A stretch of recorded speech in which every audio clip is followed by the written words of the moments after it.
Happy 25th birthday to the greatest album of all time and the only album that matters, Björk's Homogenic.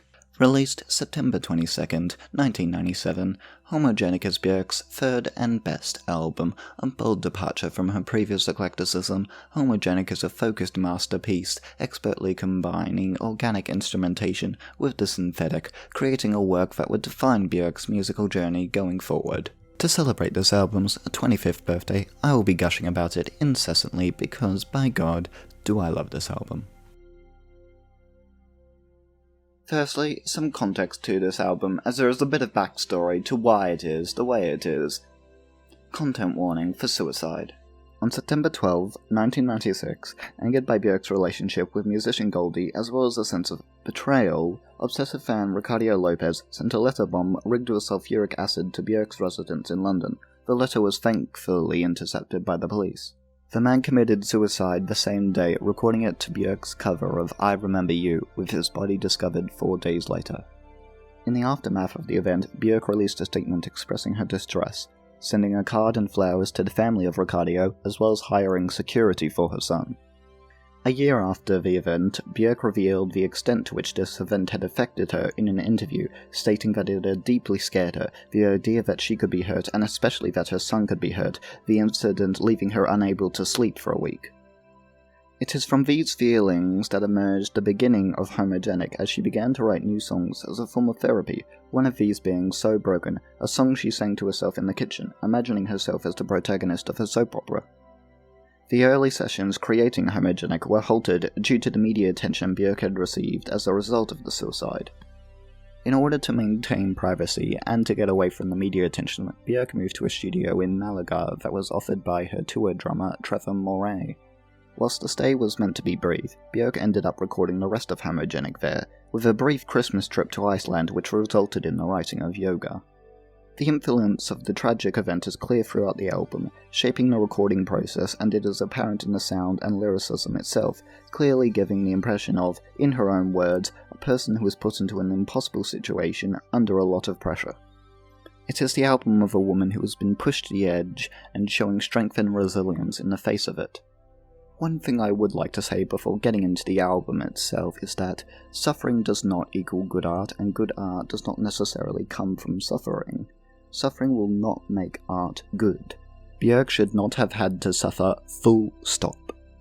For as much as I love this album, I would have preferred a world where it didn't exist, and Björk didn't have to suffer, and Ricardo Lopez didn't have to die. Now, with that out of the way, onto the gushing and explaining. The term homogenic falls in line with Björk's tradition of naming her albums after either scientific or Latin terms, with homogenic being the start of said tradition. The term homogenic itself is defined as having only one allele of a gene or genes, with this theme of only one fitting her desire to create an album with, in her own words, only one flavour. The name is also speculated to call to mind the idea of home, as Björk has made it clear that the album is meant to be representative of her home country of Iceland, even saying that the idea for it is Björk goes home. One's first impression of an album is going to be its album cover, and as with many of Björk's albums, Homogenic's cover is immaculate. The cover is a result of a collaboration between her and Alexander McQueen, the idea stemming from the February 1997 edition of Visionaire. Said edition featuring actress and model Devon Aoki wearing a shimmering, floral-patterned, funnel-neck dress, hair pulled back in a tight bun, staring directly at the camera with a gash upon her forehead, held by a safety pin as cherry blossoms bloom forth, the whole image a purple, blue, and chrome hue. Just looking at the images side by side, the influence is clear. On the picture itself, Björk has said that her vision was that of someone who is put in an impossible situation, so impossible that she has to become a warrior who has to fight not with weapons, but with love. And of the experience of taking the photo itself, she has said, I had 10 kilos of hair on my head, and special contact lenses, and a manicure that prevented me from eating with my fingers, and gaffered tape around my waist and high clogs so I couldn't walk easily. And I had the big head, the contact lenses, the long fingernails, sewn back costume. I couldn't move but still had to send all the love in the world back to the camera. The restrictive garments, nails, hair, and shoes, all part of creating the cover, act as a representation of all the pressures she had experienced in the last couple of years, and her ability to stand tall and carry on through them, still sending out love into the world. The album cover itself is a perfect representation of the lyricism, a battle-hardened warrior who is still full of love, as seen on Unravel, all neon-like, and all is full of love, but is not one to be toyed with, as shown on Hunter, Bachelorette, 5 years, and Immature. This may be a me thing, but the imagery and colours also convey the exact sound of the album, the imposing image conveying its status as quite an aggressive album, in Björk's own words, the shimmering blues and silvers of the dress and background exactly conveying the synthetic beats, whilst the bright red that exists in stark contrast to the blues representing the string instrumentation, which similarly stands in contrast to the synthetic instrumentation. Within the blues and silvers, there is also floral imagery, a representation of the organic instrumentation that Björk has seamlessly melded with the synthetic. Just on a visual level, the cover is exquisite, but it is the symbolism, the message, and the way it conveys the sound and themes of the record that place it head and shoulders above every other album cover in existence. Along with being featured in museum exhibits, the dress is also on sale at one point, which is how we got these lovely images. Now, onto the songs. Throughout Björk's discography, her intro songs have always set the tone of her forthcoming album excellently, often being one of the best songs on each record. They immediately tell the listener what to expect. On debut, it was something fun and enjoyable, but something unusual and wholly its own.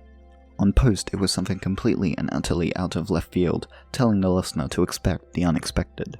On Homogenic, it is someone hardened and refined by what they've been through, and is now stalwart and imposing. Its tone is icy and much more refined than Björk's previous work. Beginning with an accordion played by Yasuhiro Kobayashi and a repetitive, percussive electronic beat with subtle strings woven throughout, Hunter already shows a theme that will be consistent throughout the record, the combination of the organic with the synthetic. A theme furthered by the militaristic strings moving similarly to the electronic beat that emerge at the 1:13 mark. Reminiscent of Maurice Ravel's Bolero, they add an imposing and active presence to the already cold song whilst also incorporating Icelandic culture. Another theme on the record is the cellos move in intervals of the fifth, with this type of interval common in Icelandic folk songs. Lyrically, the song is cryptic, whilst also establishing Björk as a force to be reckoned with, as she refers to herself as the Hunter. Aside from mocking the Scandinavians, who according to the Icelandic perspective are really not fun, the song is about how Björk felt occupationally obligated to write songs, with her bringing back the goods to the people relying on her. People's dependence on her is something she became aware of after the success of debut and post.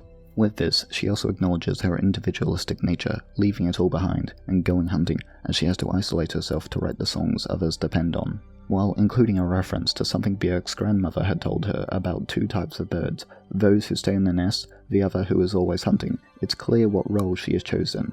It is Björk's vocals, controlled and almost menacing in the beginning, before becoming amused and accompanied by full-on belting, then returning to their earlier state that tied the song together into the exquisite work of art that it is, establishing the character seen on the cover, a fully perfected warrior.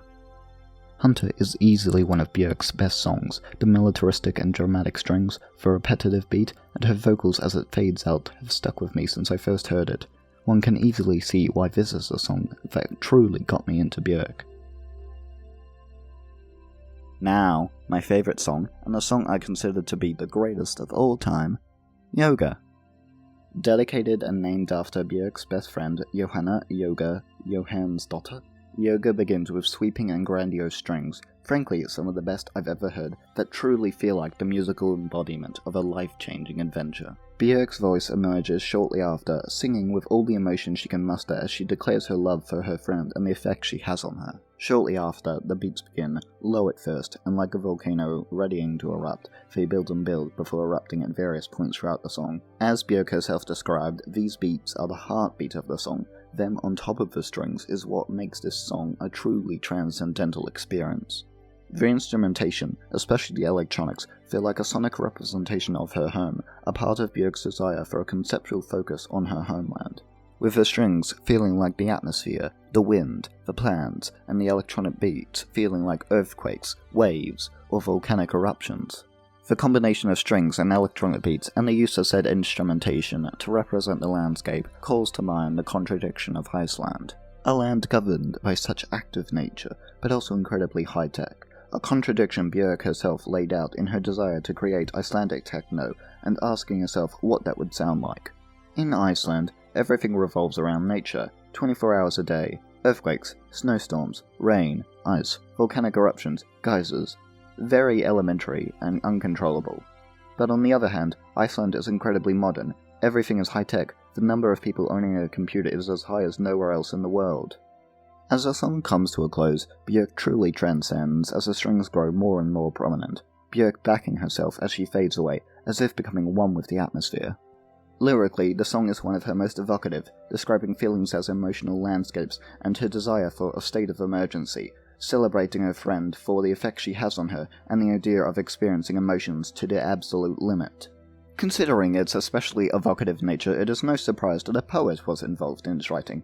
Björk's poet friend, Sion, is the main lyricist behind the track, largely stemming from Björk's own inability to write it. According to her, "It was just pathetic. I was like, her. It was like, love. I couldn't even put it into words." I truly do connect with her inability to write out her feelings and express them, as I really do not know how to truly communicate just how much I love this song, how much it means to me, aside from just screaming the tune for 5 minutes straight. Yoga really is Björk's greatest song, and the greatest song of all time, and I am so glad it exists in the world. Unravel, the third song on the record, is an ephemeral love song and one of the finest in Björk's discography. Its softness, a stark contrast to the previous two songs, for its expression of love is no less powerful than Yoga. Beginning with soft church organ drones, an almost foggy atmosphere is created, with Björk's voice shortly appearing to cut through it, whilst being just as ethereal. A colourful synth lick accompanies her introduction, occasionally reappearing to infuse the song with colour, in a way I can only describe as the cascading neon lights of a jellyfish. These elements, in combination with the backing electronic beat that feels almost reminiscent of the tide, make it feel like this is taking place in a small, colourful world at the bottom of the sea. In a half-singing, half-talking technique reminiscent of traditional Icelandic choirmen, just another way she incorporated Icelandic culture into this album. It is so good.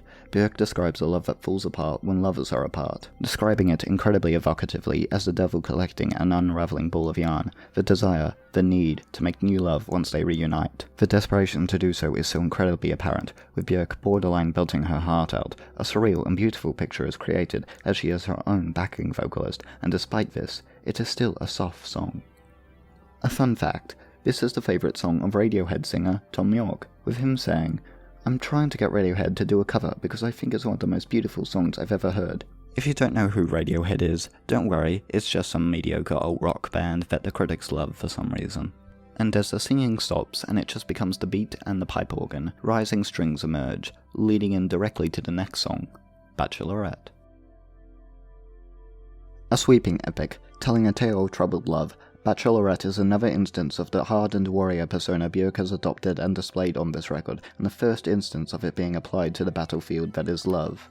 With the musician's bold declarations and imposing presence, it is arguably the personification of the warrior who fights with love character that Björk described when conceiving of the album cover.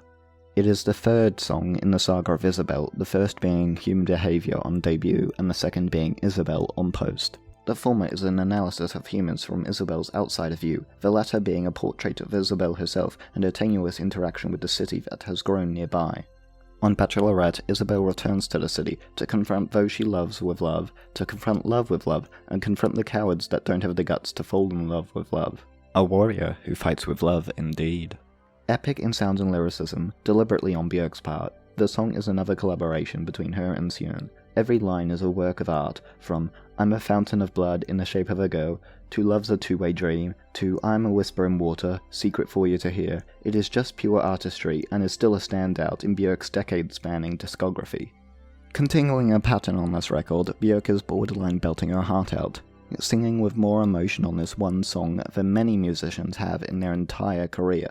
Björk truly does have one of the most expressive voices in all of music. Both lyrically and sonically, it is Yoga's only competitor, with similar sweeping strings and tectonic beats, albeit they're meant to sound more like a train, as that is the vehicle in which Isabel returns to the city.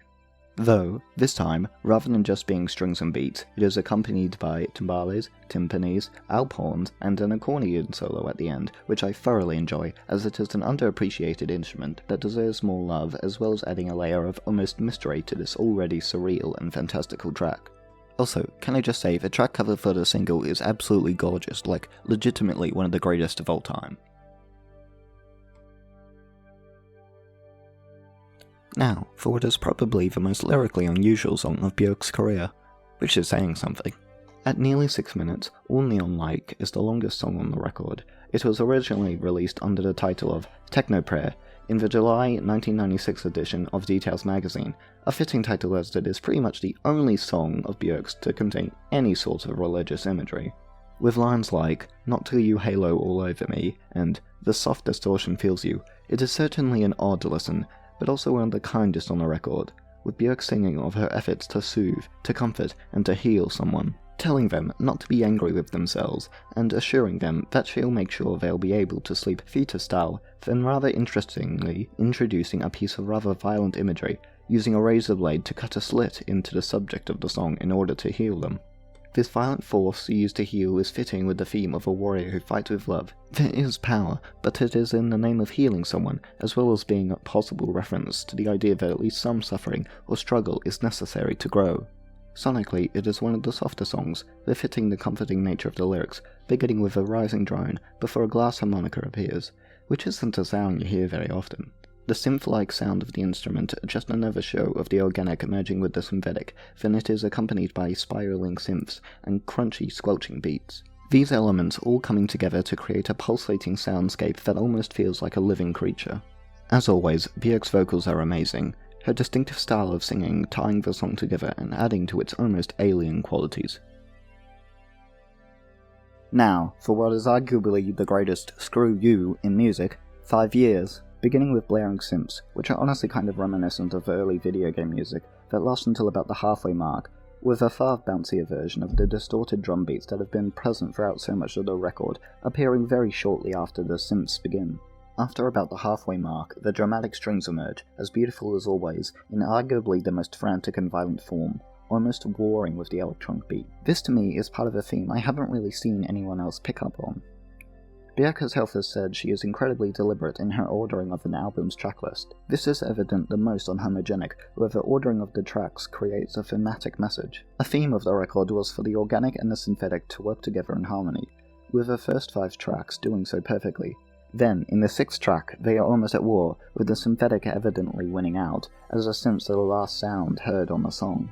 From this point onwards, until the final song, and after the utter violence and catharsis that is Pluto, no more organic instrumentation appears, or is at least prominent, only coming together at the very end. So, through the track listing, a story almost emerges, of the organic and the synthetic existing in harmony before they come into conflict and the synthetic wins, ruling the record until burning itself and returning to living in harmony with the organic.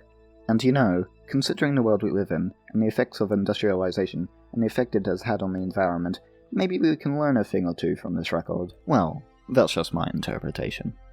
Vocally, we see Björk at arguably her angriest. Not her most aggressive, that's Pluto. With her sheer anger apparent in every fibre of that voice, she is absolutely done with whoever she is singing about, with the lyrics reflecting this. They are downright eviscerating with the verses. You think you're denying me of something, well I've got plenty. You're the one who's missing out, but you won't notice, till after 5 years, if you live that long. You'll wake up, all loveless, being some of the most devastating lines I've ever heard. Here we see a representation of this warrior of love persona, a truly fierce figure, tearing her once lover apart for their inability to handle love and daring them to take her on. But what we also see is a glimpse into who Björk is as a person, someone who will always love to the fullest and expects the same from her lovers. Now, from one of the 2 breakup songs on the record to the other one, Immature, Mark Bell's version. Having done tearing her former lover to absolute shreds, Björk turns her attention inward and focuses on herself. Lyrically, this is an examination of herself, one with a humorous edge. As she has said, she is never afraid of taking the piss out of herself. And here we have a prime example as she mocks herself for thinking someone could replace the missing element in herself. How lazy it is to make an assumption like that, and to rely on someone else like that when to actually make up for what is missing requires work. This both deeply critical and amusing examination is complemented by both her playful and aggressive tone. She finds humour in how she has acted and in what she has thought, but she is still angry with herself, unleashing her most guttural growl on the record and possibly her entire discography as she expresses this anger. Sonically, it also has similarities to 5 Years, with a bouncy distorted drum beat that kicks in when she begins singing. This, alongside the humming, dinging synth, and the keyboard, makes this arguably the most playful song on the record. A masterful representation of the song's message as she takes these aggressive sounds that have defined the record and makes them fun and playful. Now the song that took the longest to grow on me. Alarm Call. A joyous celebration of music itself, Alarm Call is arguably the poppiest song on the record, while still remaining wholly Björk. It continues a trend of the more bouncy, poppy take on the distorted electronic beats that make up the record, with what is the most prominent use of backing vocals on the album, all supplemented with synths that sound like bells, natural disaster sirens, and a malfunctioning radio. A poppy song it may be, but it is still so fundamentally eclectic and Björk that it took me a while to like it. Though, a big deciding factor is Björk's voice, featured more prominently on here than any other song. Growling and yelling, she is filled with the same passion that has defined her singing on this record, but with an added layer of joy and fun that is so wonderful to hear, knowing the events that shaped the making of the record, especially as she celebrates music itself, with the making of it being what got her through such a tough period. Lyrically, the song celebrates the sincerity of emotion Björk has always shown, as well as music itself, and according to Björk, its power to change things. The song may also be a celebration of Michael Jackson, as he was someone she'd praised shortly after the release of the record, and the song itself was originally called Jacko. Alarm Call is a fun track, and in the years of listening to Björk, it has only really grown on me in the last few months.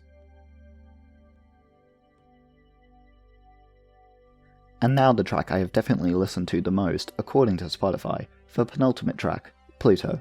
The result of a jam session and Björk trying out all these really punk things, Pluto is the most aggressive and violent song on the album, and arguably Björk's entire discography. It is pure viciousness, industrial edge techno, and a wonderful listen from start to finish.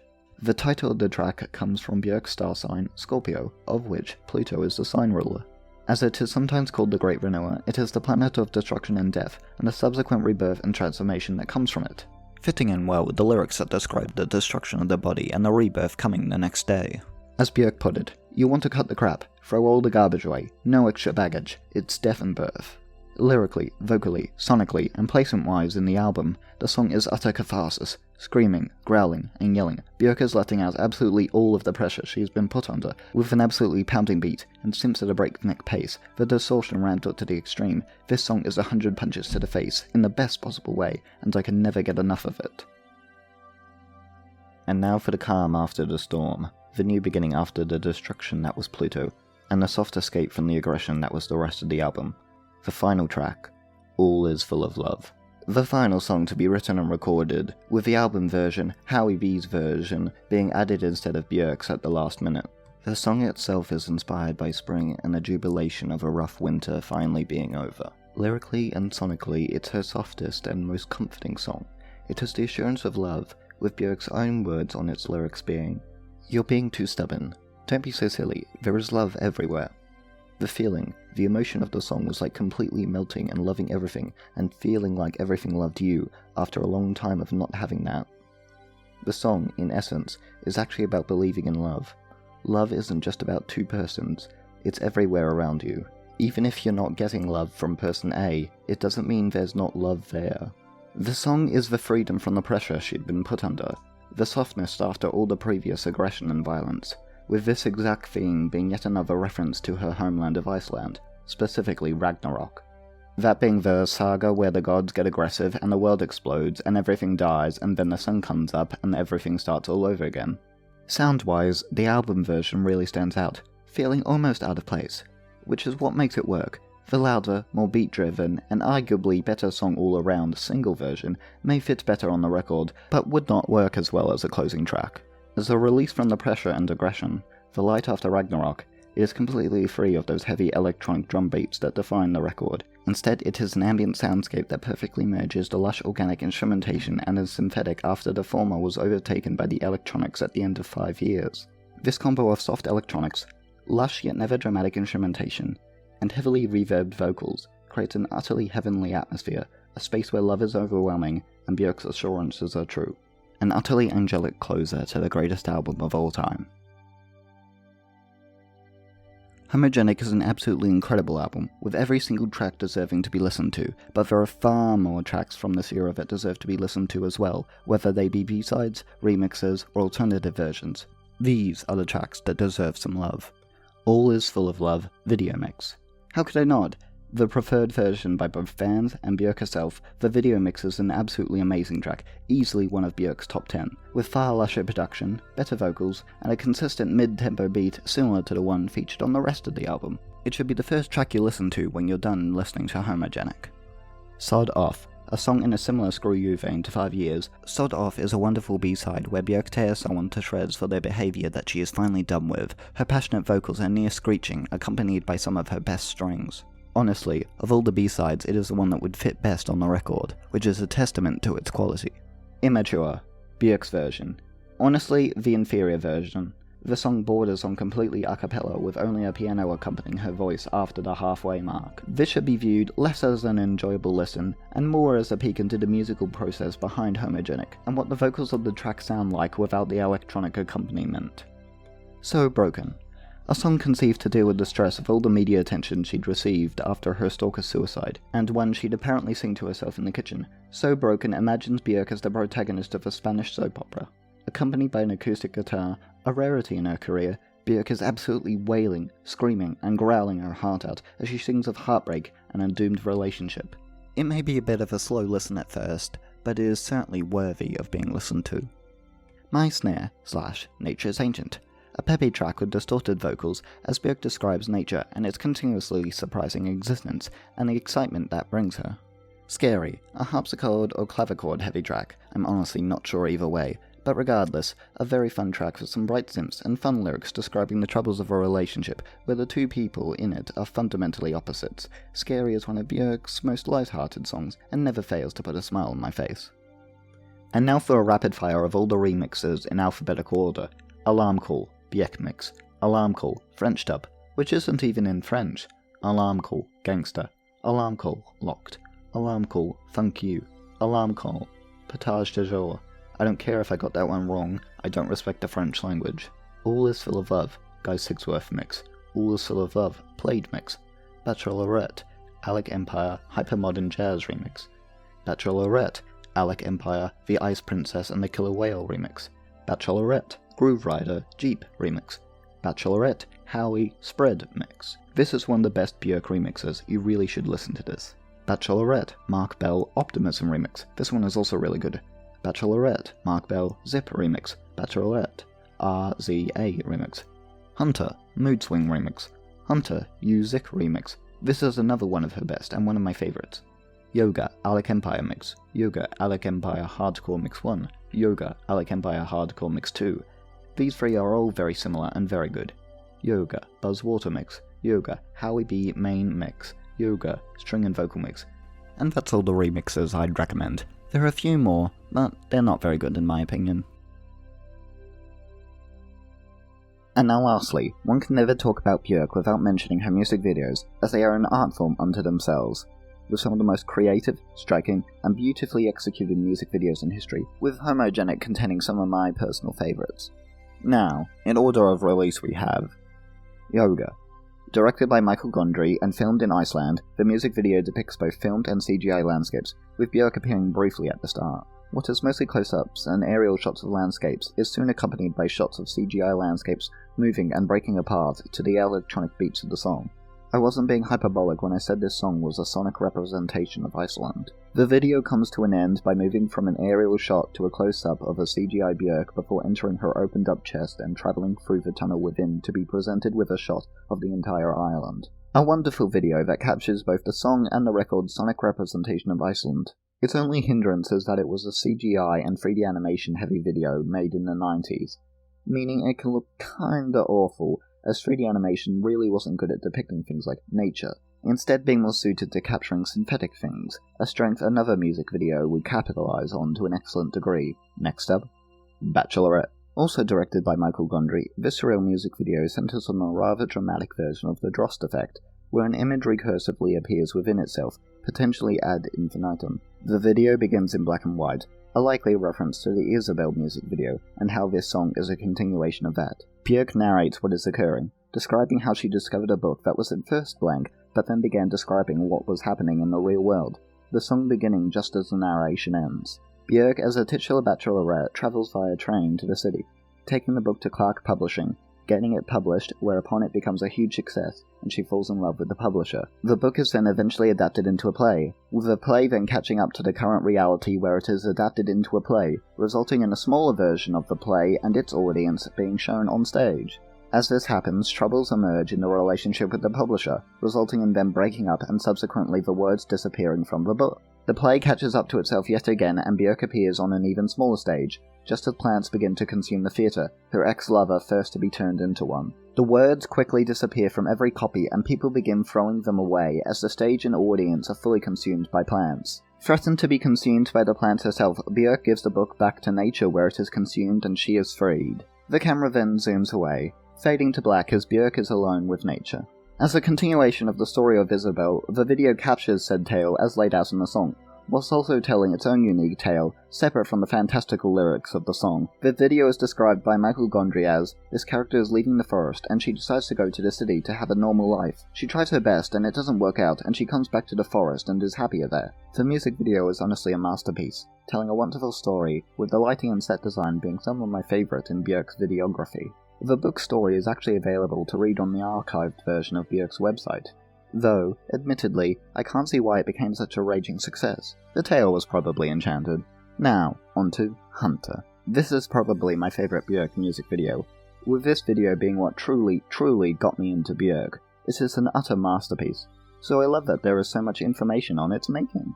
The video was directed by Paul White of the Me Company, which is honestly just really awkward to say out loud, with this design firm also responsible for the post and homogenic art, as well as the singles art. The computer animation for the video was done by Digital Domain. The live action parts of the video were done in 12 long takes in front of a green screen, with a second set of takes done for the CGI where Björk's face was covered in infrared dots to make animating her easier. Of the making of the video, the director had this to say: "For the Hunter video, we wanted something different, something fun, because by the time Homogenic came around, she'd already been everywhere and done everything, artistically speaking. She'd gone so far over the top that we felt a minimalist approach would be more challenging for the both of us. And for me, the post-production was much more of a challenge because it took several months, whereas she wrapped up after a single day of shooting.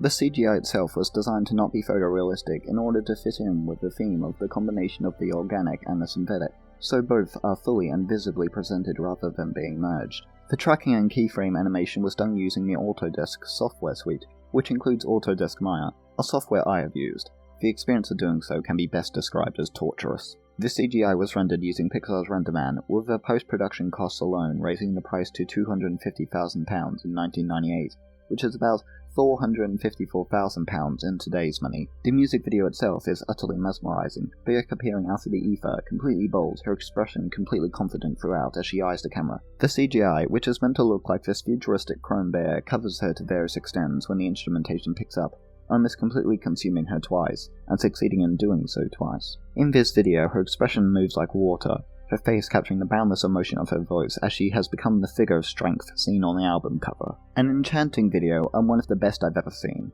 Now, for one of my favourite Homogenic songs, and my favourite Homogenic music video, to my least favourite Homogenic song and music video, it's Alarm Call. The first video for Alarm Call was also directed by Paul White and would have featured Björk dressed in a similar outfit to the cover art and would have seen her dancing in the subway. But Björk was dissatisfied with the result and scrapped it. And honestly, I would have liked to see that one instead. After this, she turned to Alexander McQueen, who produced a new video in 2 days. Of him, she has said, "I haven't seen many fashion shows in my life, but you go to his shows and you come out feeling like anything is possible, and that he is a guy with a powerful and fluid mind who could direct films, build castles, and write music," thus making her reasoning for choosing him very clear. They are very similar in spirit. The video shows Björk riding a raft down a jungle river, surrounded by snakes, crocodiles, etc., at one point being viewed through the eyes of an insect, and near the end she's bit by a piranha and subsequently scares off a school of them with a sharp-toothed mouth of her own. I don't particularly care for this video, so let's move right along to another one of Björk's absolute best videos. All is Full of Love. The video was directed by Chris Cunningham, a director whose work Björk was impressed with. When they met at his London office, she brought a Chinese Kama Sutra as a guide. According to her, when planning it out, the only thing I said was that I thought it was very white. I was very, very sure it was full of white, and I'm trying to describe some sort of heaven. But I also wanted to have the other level there.